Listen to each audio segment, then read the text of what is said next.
Welcome back to the Michael D. Show. I'm your host today. You know, as a free speech advocate and global book publisher, I'm always looking for people that are making waves and making things happen. Well, I had a friend on Facebook. We've been friends for years and we recently reconnected. And I just got to say, I love what he's doing ever since the pandemic, ever since the lockdown. My next guest was born and raised in Iran. And if you know anything about the Constitution, if you know anything about freedom, if you know anything about personal freedom and God-given rights, this gentleman does. So I'm really proud to host our next guest, Nicky Billou from Toronto, originally from Iran by way of California. Nicky, welcome to the show. And you wrote a best-selling book, The Great Patriot BUY-cott, you and Wayne Allen Root. And I think that's really how we reconnected, is when you launched the book. Tell us a little bit about the inspiration for the book, and then what was your impetus to write the book. We're streaming on Rumble, and we're going to be live on YouTube and everywhere, but patriots all over. I know recently Bill O'Reilly talked about the book on his show, and so you're getting a lot of notoriety and press. So congratulations, and we're going to dive into this great book today. I appreciate it, man. Well, first of all, thanks for having me on the show. It's an honor to be with a fellow freedom lover. And the reason that we wrote this book was, honestly, it's actually the second in a two-book series. And the first book was this book, The Great Patriot Protest and Boycott book. This is a list of 116 woke companies that are basically spitting in the face of Americans with traditional values, right? And we saw that the left is like marching through all the institutions of American life. And when they started to march through corporations and turn them into cultural Marxist wastelands, we thought it was time for us to push back. And one way that we thought was very effective for us to do that was to get people to stop spending money with woke companies, right? And Consumers Research just recently issued woke alerts, right? So whenever there's a company that starts behaving in a woke fashion, you get a woke alert so you can stop spending your money with them. Let's talk about the company that, and this one just happened, 2 weeks ago, a week and a half ago. Dylan Mulvaney became the spokesperson for Budweiser, transgender. This was a company that you talk about in the Great Patriot BUY-cott book as a great American company, Budweiser, right? Freedom-loving Americans that love Budweiser, guys like me and you drinking a Bud with their buds, and they come out with this transgendered can and lose $5 billion in a week. So people need to get to alerts. People need to opt in because companies are flip-flopping on us like politicians. 100%. And, Anheuser-Busch gives a lot more money to Republicans and Democrats. They give a lot of money in 2020 to President Trump and in 2016 to President Trump, which was one of the reasons we originally included him in the BUY-cott book. But like you say, they can flip-flop. We're going to hold their feet to the fire. So the first book was really all about that. But we realized it wasn't enough to just tell people don't spend your money here. They need alternative places they can spend their money in.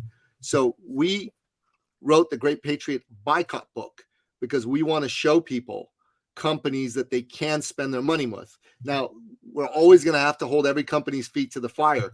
But the companies in this book, on balance, are far more conservative than not. And this is a list of 123 companies. Now, we're redoing the book, by the way, because of Anheuser-Busch. We're going to pull them out. There's going to be an actual new edition. They're going to be pulled out. We're going to be putting in Old Glory Bank, which is a bank co-founded by Ben Carson, John Rich, and Larry Elder, that deliberately is a bank that won't cancel people. So that's who's replacing Anheuser-Busch in the book. But you got to do this. If people have been living under a rock, I mean, how close are we, Nicky, to losing our freedom here? I'm scared for our country. I mean, you should be because the left has been on a decades-long march through all the institutions of American life. Wayne thinks that we're headed for a national divorce between red and blue. And he says one way you can do that immediately is by spending money with Patriot companies listed in the Great Patriot BUY-cott book. If you do Well, that, here in a little bit, we're going to give make it people an insight on who are some of the top 10 or 12, your favorites and my favorites to buy from. You know, companies like Home Depot, companies that you list in the book that are pro-conservative, pro-family, that aren't going to try to dictate that your kids have gender reassignment surgery at age 6 without your permission. So growing up in Iran, what was that like for somebody that didn't grow up inside the U.S.? I grew up, my uncle gave me a copy of the Constitution before I turned 7 years old. You know, my family not only read the Bible together every day, we read the Constitution. We had our guns. I just took it for granted that the rest of the world believed in personal liberty and personal freedom and wasn't going to trample on everybody's rights and try to dictate the way they live their life like the rest of the world. I sent a letter to Ronald Reagan when he got elected. I was in 7th grade in 1980 to congratulate him. He wrote me a letter back thanking me for my support as a 12-year-old boy. So I always loved democracy. I always loved government. But something happened in 11th grade. I'm a junior in high school going to government class, and I've got a football coach for a government teacher who's not even registered to vote, who doesn't even teach a single day in class. We goof off the entire time in class, and every Thursday he gives us the answers to the test on Friday. And I said to myself, oh my gosh, no wonder my generation, and I'm 55 now, no wonder my generation and younger has no clue how the government operates, and most Americans don't even vote. Nicky, what can we do to save our country? What can we do to save our democracy?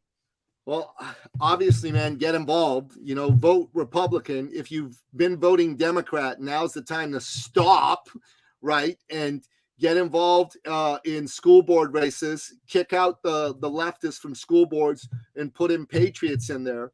But one thing you can do right away is you can spend money with patriotic companies. So think about this. In the Great Patriot BUY-cott book, we talk about that the consumer economy, Michael, is $4.5 trillion a year. All we have to do is divert 10% of that spending away from the woke companies into the patriotic, and we'll change America, right? So you go and you buy this book for yourself, but you also buy a book for a copy for your loved ones. So maybe you got 5 loved ones. You buy a copy for each of them. Maybe you got some clients. You know, you buy a copy of this book for each of your clients. You make sure they get a copy of this. I buy books for my clients. I've given away thousands of books in my career to my clients. And I'm telling you, if you're in the business of serving people, you should be buying hard copies of this. Buy copies for your entire Sunday school class. Buy copies for your men's group. Buy copies for your reading group. Buy copies for your Young Republicans group.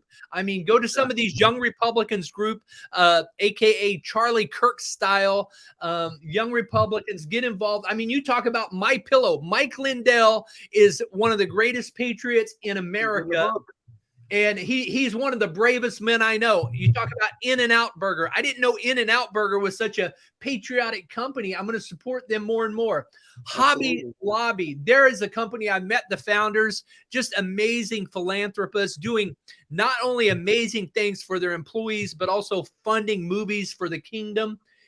You've got the list. And Bass Pro Shops. Oh my gosh, my dad loves fish. Every birthday and Christmas, I load him up with Bass Pro gift cards. My favorite, Chick-fil-A. Oh my gosh, Chick-fil-A, guys. Rumble is blowing up. Goya Foods. My gosh, you remember last election, Goya Foods. The woke left tried to cancel Goya Foods, and Goya wasn't going to have, and their customers weren't going to have anything to do with it. Nicky, my dad, you talked about local school board election. So my dad won the school board election. My junior year in high school, he ran in Veneta, Oklahoma, small town farming community, 6,000 people. He called everybody in the white pages that he knew, everybody that he went to JCs with, any Lions Club, civic organizations, church over the last 30 years. He called everybody, he highlighted them in yellow. He called them twice. 1 week before the election, and then 2 days before the election, he called thousands of people. He ended up winning the race. And when I walked across to get my diploma my senior year in high school, there were 98 graduating students. My dad said, "God bless you" to me when he handed me my diploma. And he said, "God bless you" to the other 97 classmates, because you can make a difference. So I'm co-authoring with my dad this year, how to win a school board election, because you know what? politics is local. When you're going to try to demonize parents and call them terrorists and put them on a terror watch list because they're showing up at a school board meeting. You know what? 42 years ago, there was pornography in the public school, small town public school, junior high, and parents didn't know anything about it. And my dad changed things and started making a difference in telling parents as a pastor and as a school board president to get involved, to show up, to ask your kids questions, to go to your kids' principals and school teachers and librarians. And so, Nicky, you teach people to be proactive. Why are Christians thinking they're doing God's will, just sitting in church and going to church every Sunday, but they don't vote? They don't let their opinions be heard on social media. They don't take action. How can people take action now? You got to jump in, man. You got to jump in. First place to jump in is you jump in by buying this book and voting with your dollars. $10,000 of your consumer spending this year can be shifted from woke companies to patriot companies. You do that. We need 100 million Christians doing that. Boom. That'll change America right there. So, Michael Butler, my challenge to you is take the $10,000 challenge. We're going to give you the $10,000 challenge. Take $10,000 of your consumer spending, track every penny, and spend it on patriot companies. You know, and go into my other book, buy this book, take a look at all the woke companies. You're probably still spending money with some of them. Take your money away from them. So you buy this book to know who to take your money away from. You buy this book to know who to put your money into. That really is the bottom line. Get started with that. The next thing you do is get involved. Run for office. Support good people that are running for office. Give them money. And if you got daughters that are in women's sports and are allowing men with penises into those sports, pull your daughter out of those sports. Pull them out. Boycott penises in girls' sports. I love it. I love it. You know what? Did you ever think, 20 years ago, we would have to have this conversation? I remember my dad's favorite cereal was Wheaties. I'm seeing Bruce Jenner on the cereal box. Things have changed. But actually, Caitlyn Jenner doesn't agree that this is right, that you sanction transgender athletes, male athletes in female sports. It's not right because in puberty, they had male testosterone. And it's not fair. It's not right. So speak out, make a difference, let your voice be heard. What kind of feedback are you getting from the book? I mean, I just want to go into a couple things you talk about in the book. You talk about what's going on in Hollywood. You talk about what's going on with Tulsi Gabbard. You talk about what's going on with the COVID vaccine. You talk about elections and them being stolen. How close are a national election? If we didn't have ballot harvesting, probably not so close, but our elections are razor thin. The Senate, the presidency. Are we going to have any free and fair elections? Will this next election, presidential 2024, is our country lost for good, Nicky, or can we save it? Listen, I agree with Donald Trump. You need to start doing ballot harvesting everywhere where it's legal. So you want to get a lot of Christian votes, put some ballot drop boxes in churches, man, and get every person over there to register to vote. You got to do it. You got to do it. I think one of Donald Trump's advisors said that there's 44 million Christian conservatives who didn't vote in the last election. 40. That is an indictment on the so-called church. That is indictment on the so-called body of Christ. And I think there's a lot of weak-kneed pastors. There's a lot of weak-kneed men and women in the pulpits that are afraid to speak out because they're afraid they're going to lose their tax exemption. Listen, men and women in the pulpit, you've got to speak out. We're going to lose our nation. Forget about your tax exemption. You've got to tell your people that are voting for abortion, that are voting straight line Democrat, they're voting against life and they're voting to end. Blessed is the nation whose God is the Lord. Righteousness exalts a nation, but sin is a reproach to any people. Hey, the people are at peace when there's a righteous leader, when there's a godly leader. And praying is great, but if you're not going to vote and you're not going to switch your dollars to these godly companies that are doing right things, when you're giving your money to companies that are going woke and that want children to have reassignment surgery without their parents' knowledge, it's not right. I'm going to speak up about it. I'm going to say something about it. Nicky's saying something about it. It's time to lift your voice. It's time. at the very least, you can share on social media a video that Nicky does or that I do from Rumble and from YouTube, and a podcast that Nicky does. That's going to make a difference. So the Great Patriot BUY-cott book is the Great Conservative Companies. Get the list. Who are some of your favorite companies, Nicky, you like to patronize? I know I grew up in small town America where Walmart was truly an American company, but something happened a few years into their reign. Is they bought everything from China, and now Walmart is as woke as Target and a lot of the other companies out there that you talk about in your book. Who are some of your favorite companies? Patriotic. Well, I'll tell you who I spend money with. I spend money with My Pillow. I own a bunch of their pillows, their sheets, their towels. Their house shoes are comfortable. Their towels are the best. Like, I got to tell you, their pillows are great, but you know, my kids and my lady take the pillows, but their towels, man, I don't let anybody take my pillow towels. They're awesome, and their sheets are super, super soft.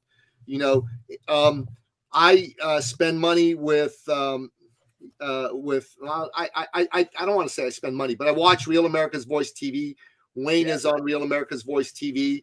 I also watch Rumble. I go to Bass Pro Shops. I shop with them every year. Chick-fil-A, we go to Chick-fil-A. Great place. Goya Foods, buy some Goya Foods. They're a fantastic company. The Epic Times, I definitely consume their product. UFC, I definitely go and buy the pay-per-views at the UFC. By the way, it reminds me, did you watch Trump walk in with Dana White and Kid Rock? Yeah, that was awesome. I mean, the arena just exploded. They're nuts. The mainstream media wants you to believe that this fake Trump indictment is going to somehow hurt him. It's boosted him. Real America, grassroots America knows what's going on. You talk about True Social in the book. You talk about Trump companies in the book. Yeah. Emerson Knives. I'm a big fan of Emerson Knives. I'm a knife collector, so okay. I buy a lot of Emerson Knives product. They're great. LL Bean's in the book. They're really great. First Form, which is Andy Frisella's company, you know, the Real AF podcast. Fantastic supplements company. There's just a ton of them. And there's also a ton of companies in here that are all about not say all about, but that are investment grade companies that are listed on the New York Stock Exchange, on NASDAQ and other stock exchanges. So I'm not giving anybody any investment advice over here, but hey, if you want to do values-based investing, there's companies there that you could be investing in.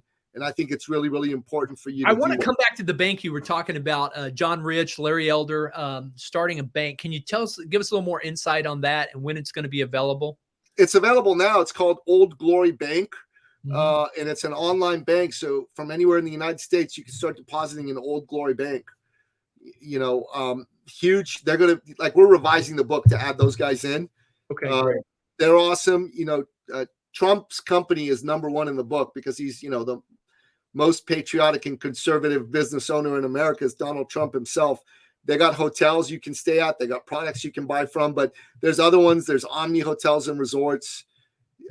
You name it. There's just so much in there. You don't have time to go over every single company in here, but I can tell you this, that if you believe in America and if you believe in her promise and you want to see her win this battle against godless communism that we're fighting from within right now, you need to do a few things. Number one is you can no longer be silent. The only condition necessary for the triumph of evil is for good men to stand by and do nothing. Yep. Okay. Number two is you need to vote with your dollars. You need to buy this book and you need to get hold of the list and you need to vote with your dollars.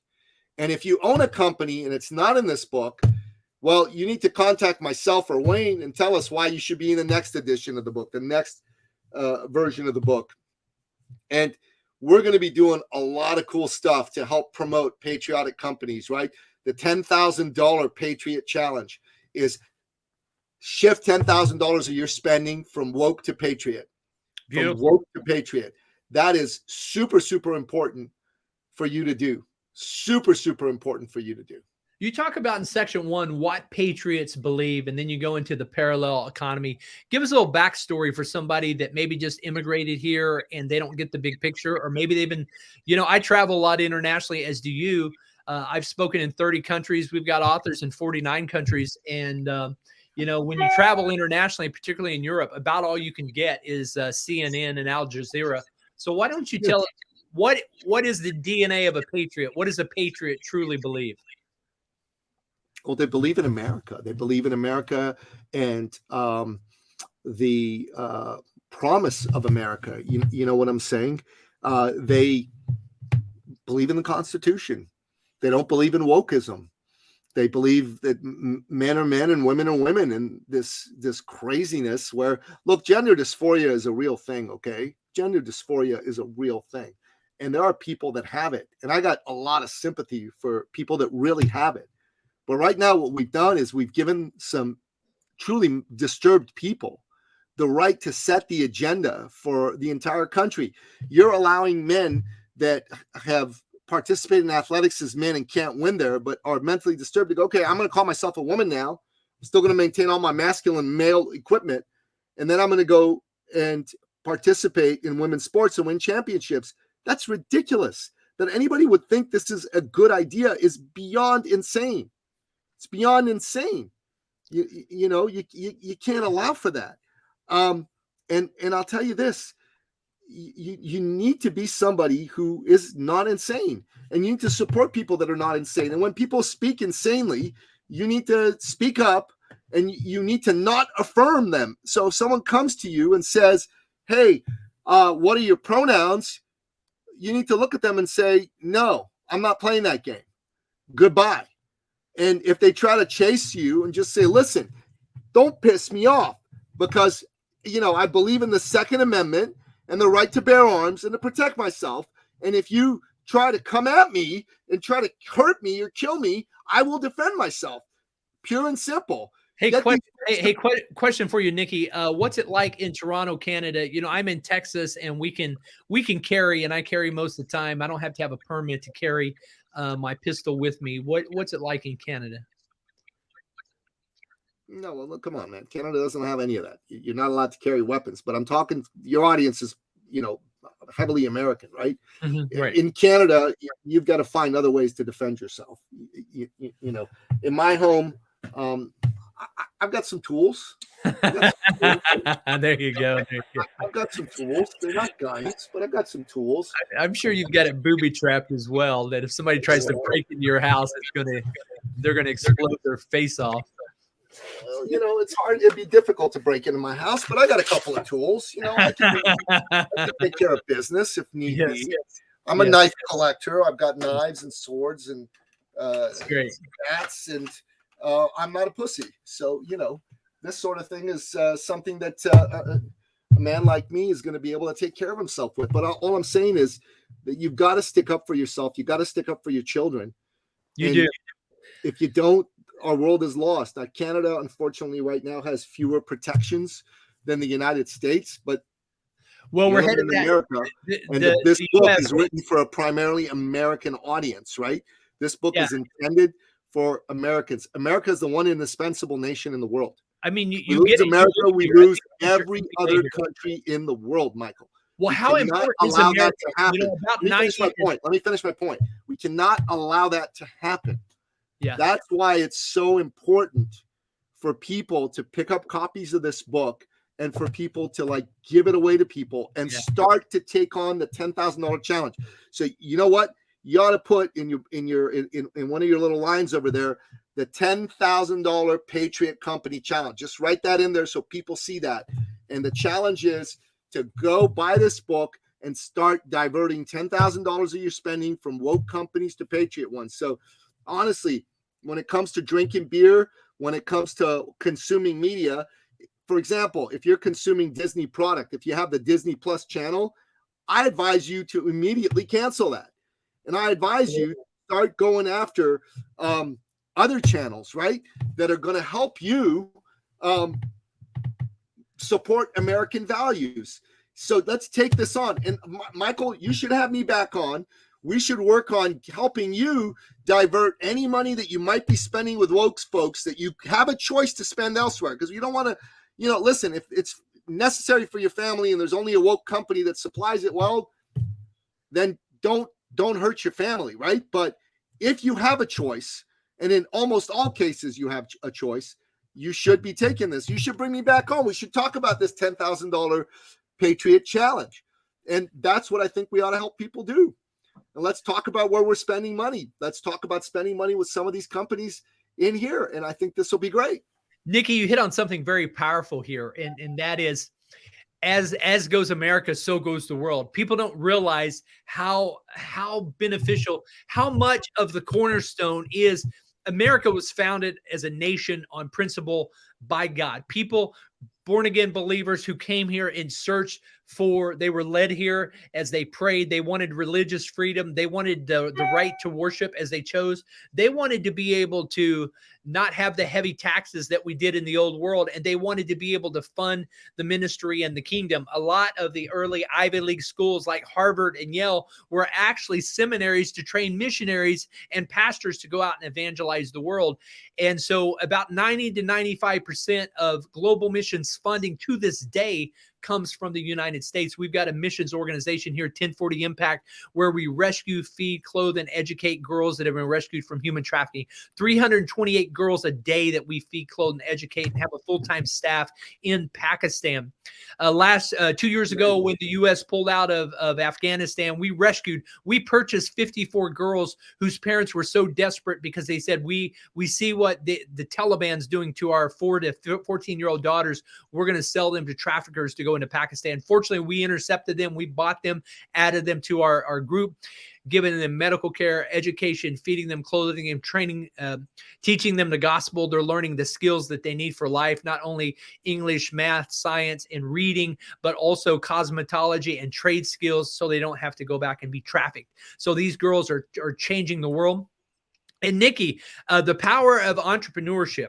You train entrepreneurs. How important is it for somebody not to be dependent on their government on an hourly wage, but actually trust God as they read Proverbs and pray and look around and discover business ideas? Years ago, I read Michael Gerber's book, The E-Myth, and I was motivated. Yeah. The Holy Spirit dropped ideas in my heart to start companies. I began starting companies, selling companies, buying companies, and doing business. Tell me a little bit about your journey of entrepreneurship and what could somebody do if they're just now learning that there's even a thing called entrepreneurship? Well, I'm glad you asked that question. Like I come from an entrepreneurial family. My father was an entrepreneur, right? And he was somebody who was an uplifter of people. Dad, if you knew him and you were looking for work, he'd help you find a job. If you knew him and you were looking to start a business, he'd meet with you, get you other advisors, even get you access to capital so you could start that business. If he knew you and you were trying to buy a car or a house or an apartment, you didn't quite have enough money, he would top you up so you could buy that car, that house, or that apartment. Now, who does that? Well, the late, great Napoleon Billou, for one. And why would he do that? He was a devout Christian who believed he'd been blessed by God, and it was his duty to share those blessings with others. And he did it because he was successful as an entrepreneur. He could. I wanted to be like Dad. So I got into entrepreneurship because I wanted to help people. I wanted to uplift people. This morning I met with a man who lost his job, and I offered to coach him for free today. So I sat with him for an hour, and we created a blueprint for him to help him get his next gig. That is what we do. That is the Christian and the right thing to do. And if you're looking to get into business, honestly, if I can say this, and you're not in business, I actually wrote a book about exactly how to do that. It's written in the form of a parable and a fable. And this is a few years old, but it's called The Thought Leader's Journey. It's a story of a young man who works for a corporation and he wants to become an entrepreneur and he doesn't know how to do it, right? So this gives him 15 steps on how to leave corporate and get into entrepreneurship. It's called The Thought Leader's Journey. It's a really, really good book. It's one of my older books, but it shows people how to do it. But if you're listening to this and you want to know what you need to do, first, you got to have a vision. You got to have a dream. You got to have a goal. You got to decide what you want to do. And once you pick that out, you got to look at solving a problem for people. Business is about solving problems for people for profit. Okay. And if you don't mind, I want to just show you this IP snapshot I created over here. The purpose of business is solving problems for people, then you earn the right to make a profit. That's all it is. You think about that. You think about that, right? Most people get into business because they want to make money. That's important. Don't get me wrong. But the purpose of your business, in addition to making money, because money is like oxygen and lifeblood, is to solve a problem for a particular group of people. If you fulfill on that purpose really well, you earn the right to make a wonderful amount of profit. And when people say to me, well, business is just about money, no. Money is what allows business to take place, but business is about people. People. As long as you understand that and you get away from the government, because the government is the antithesis of people. The government is a necessary evil at best. Then we are the government and we are here to help. Yeah. How's that working for the US? Ronald Reagan, man. Ronald Reagan, the nine most terrifying words in the English language, right? As he called it. And the truth of the matter is that if you want to get into business, that's what you need to do. And if you're interested in figuring out how to do that, I'm happy to offer, an hour of my time for free to anybody who wants to have a serious conversation about that. Well, all you got to do is go to my main website. My main website is ecircleacademy.com. There's a button there that says book a call. Beautiful. Use that button. Pick a time. Let me know you came from the show. Happy to talk. Beautiful, Nicky. That's very generous of you. And speaking of entrepreneurship, I mean, John Rich is a serial entrepreneur. You mentioned his partner there, Larry Elder, ran for governor in California, serial entrepreneur. How were they able to afford to start this bank? Sure, they pulled in investors, but I can guarantee you they ponied up a lot of their own funds there as well. They sure did. These guys have a great network. They sure did. And they were able to make that happen. So go to ecircleacademy.com, jump on Nicky's schedule. He'll give you some time. And really, sometimes that's all you need to figure out what's going on and what the next step is. Sometimes you can't see the forest for the trees. Hey, Nicky, during the lockdowns, during the pandemic, there was a lot of new millionaires created. A lot of people discovered their why, their passion. They finally decided to write their book. By the way, how many books have you written and published? 9 so far. There's a 10th and 11th one in the works as we speak.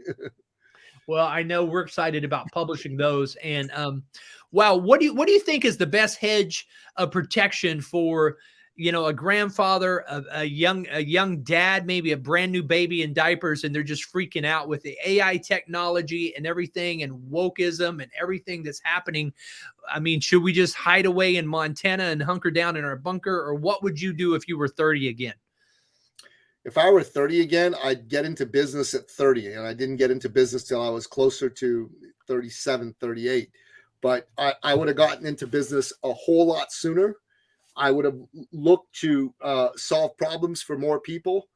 And to tell you the truth, Michael, I wish I'd met you when I was 25 and I was writing my first book, which has some really good pieces of writing in it, but honestly, it is not a well thought or well-defined book.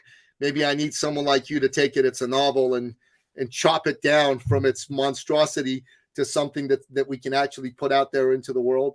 And I would have worked harder to become a published author, because I gave up on that because it was hard, and that was a mistake, And John F. Kennedy, in one of his speeches where he talked about America wanting to go to the moon by the end of the decade, said, "We seek to go to the moon not because it is easy, but because it is hard." Yes. And I wish someone had taught me that much younger in my life. And you look at how many innovations happen because we did go to the moon. Every time we travel, look at Elon Musk now. How many trips has the Falcon 9 made, as we plan our trip to Mars? The last week we launched for Jupiter. I mean, every time we go up into space, we create new innovations. And so very powerful. So I think it's like this. You are where you're at now. The wisdom and the glory of old men is the gray head, and you're imparting a lot of wisdom to young men. Why is it why is it men, when we get hurt, we go through a divorce, we go through a bankruptcy, we hide in our cave, whereas women are more naturally connectors and nurturers, and they go to their girlfriends and they get help? Why are guys so stoic and reluctant to reach out for help when they're hurting? Well, I don't think it's stoic to not ask for help. I want to just be clear. I think that not asking for help is just something that a lot of men have been conditioned to doing for a long time. But the successful men of history have never been men that didn't ask for help from their fellow man. They always were a part of something. They were part of a group that pushed them to have iron sharpen iron. You know what I mean? Our group, Sovereign Man, is all about helping men sharpen themselves. I mean, you came and you checked it out the other night. Fortunately, you couldn't stick around for the after call, but I'm wanting to end this call with you 10 minutes early so we can talk a little bit about that. Yeah. But the truth of the matter is that if you want to be successful as a man in 2023, you need to go learn what it means to be a man. And you're not going to learn what it means to be a man from the culture, because the culture is anti-man. There are some gurus that are out there that will teach you aspects of it, but you got to be careful who you follow. Some of the people that you're following, frankly, don't know what they're talking about. Some of them partially know what they're talking about, but not fully. Some of them give men downright bad advice. Like, I'm a capitalist. I believe in making money. I'm looking at ways that Michael Butler and Nicky Billou can team up together and make some money together. Absolutely. Looking at ways to be of service to you and vice versa, because I believe that's possible. Hell, you might hire me, I might hire you. That's right. All great. I'm all for it, right? But the truth of the matter is that so many folks out there go out there and make money. That is what makes you a high-value man. Get rich, get rich, get rich. Getting rich is great. But does being rich make you a high-value man? What even is a high-value man? To me, a high-value man is a man that is useful to himself, useful to his family, useful to his friends, useful to his clients, and useful to society at large, right? To me, that's a high-value man. How much money he has doesn't really factor into it. It's good for him. It's good for the world, being successful, all of that. But that's not important as far as whether it makes you a high-value man. You could be someone who makes a lot of money. You could be a drug dealer. You could be someone who makes a lot of money, and you could be abusing your body with alcohol and drugs and, you know, having sex with 30, 40 women, or men, for that matter, in this day and age. What makes you a high-value man? Well, to me, what makes a man a high-value man is just one thing. It's very straightforward, but very simple. Not easy, but simple. He's a man who can be counted upon by himself and by others. And what makes it so that he can be counted upon is that when he gives his word, he keeps it. He doesn't take it back. Now, you think about that. How many men do you know who make promises to you and then don't follow through? Right? How many men are like that? It's too many, right? Like, you think about it, way too many. Way too many. Why is that the case? Well, I think it's really simple. I think it's really straightforward, because they've been conditioned that that's not important anymore. So, and they'll tell you, like, if you call them out, well, what's the matter? I told you I'd do this, but I changed my mind. What's the big deal? Well, it is a big deal, because I counted on you, right? And more important than that, you counted on you. Your soul counted on you, and you let yourself and your soul down. Yeah. And you may not think that's a big deal. It's a huge deal, because you don't trust yourself as much every time you do that.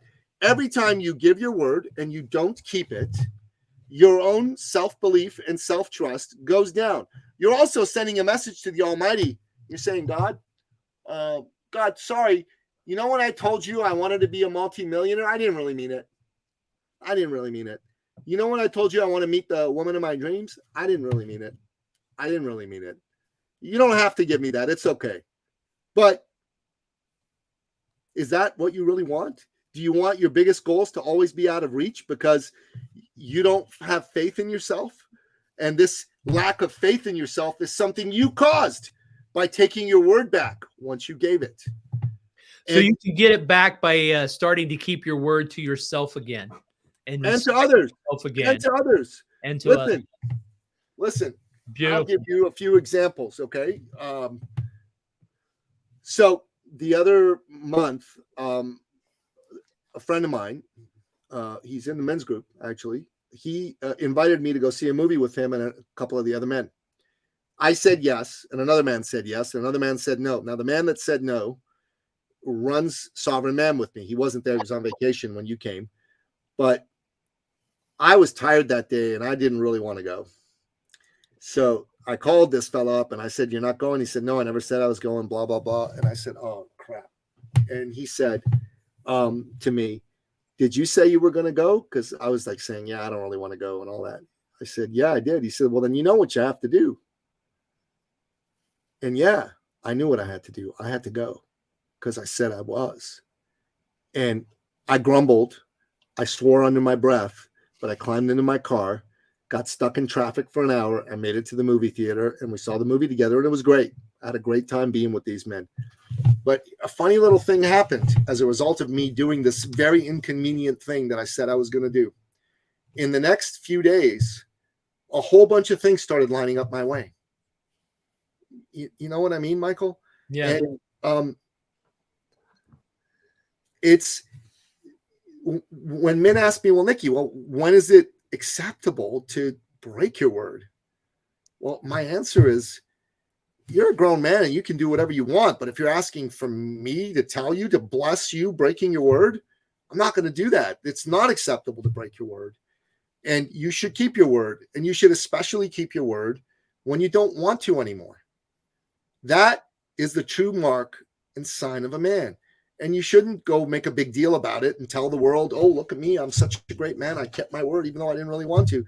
You should just do it, because then you will know yourself as a man who can be counted upon, and the world will know you as a man who can be counted upon.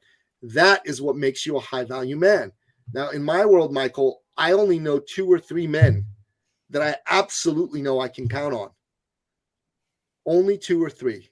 To me, these are the high value men.